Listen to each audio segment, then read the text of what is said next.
Hello everyone and welcome to this week's video. Last Sunday we had a reunion for all the candidates I've confirmed over the last 2 years. It was a very happy occasion. We celebrated communion here in the garden chapel.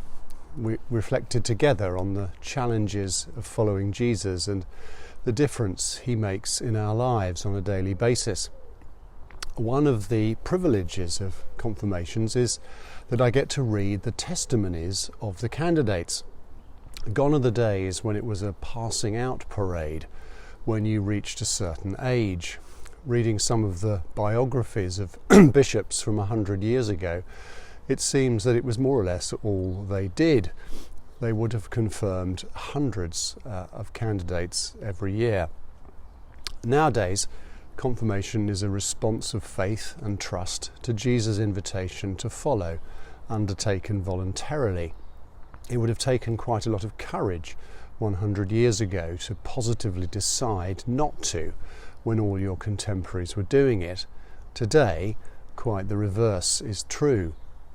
The guests at confirmation services come with a range of spiritual experiences. Often they'll have only a hazy grasp of the basics of the gospel and rarely attend church. In other cases, they're attending to support close family members, but fairly clear in their mind that they don't share faith themselves.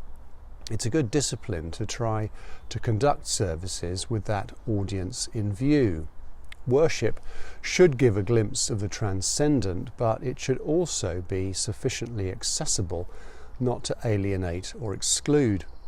Getting that balance right challenges all of us who lead worship on a regular basis. It isn't patronising to explain the more obscure parts of the liturgy as one goes through it. As we think about strategic matters for our diocese, it's very easy to have a purely internally focused conversation. We know what we would like ourselves. That came out clearly in the listening exercises last autumn. We're fairly clear on how many clergy we can afford on the basis of parish share, how many we have at the moment, and what a programme to get from here to there might look like. That isn't that difficult, although I recognise the conversations to name that reality and get ownership of it are likely to be rather tricky. Much more taxing is how we communicate the gospel effectively to the 97% of the population of the diocese who rarely, if ever, attend church services. Many younger people are several generations away from any active involvement in church life. Working on accessible events like messy church, family services and the like is incredibly valuable, but even that only scratches the surface. But the testimonies of my confirmation candidates tell me that a reconnection is possible. The stories are, of course, hugely varied. A frequent theme is of Christian friends being there for them when personal tragedy or difficulty prompted them to ask difficult questions. They tell of a pervasive sense of the spiritual that no amount of distraction or success could entirely erase. I can't remember one where they were presented with a slam dunk argument for the truth of the resurrection and they immediately signed on the dotted line. Bishop of Hereford, take note. They are stories of a gradual awakening, a warming of spiritual interest, a discovery of a love that gave meaning and purpose. They're stories of facing the reality of failure and, yes, sin, and discovering acceptance and forgiveness. They reassure me that God is at work in our communities and that it isn't all down to us to get church right. But they also emphasise the importance of our relationships and that we shouldn't get so anxious about the preservation of our institution that we cut ourselves off from our non-Christian friends and communities. It was generally the little things, the ordinary, the kind, the persevering. Clergy played a role in many cases, but they were often the last link in the chain, not the first.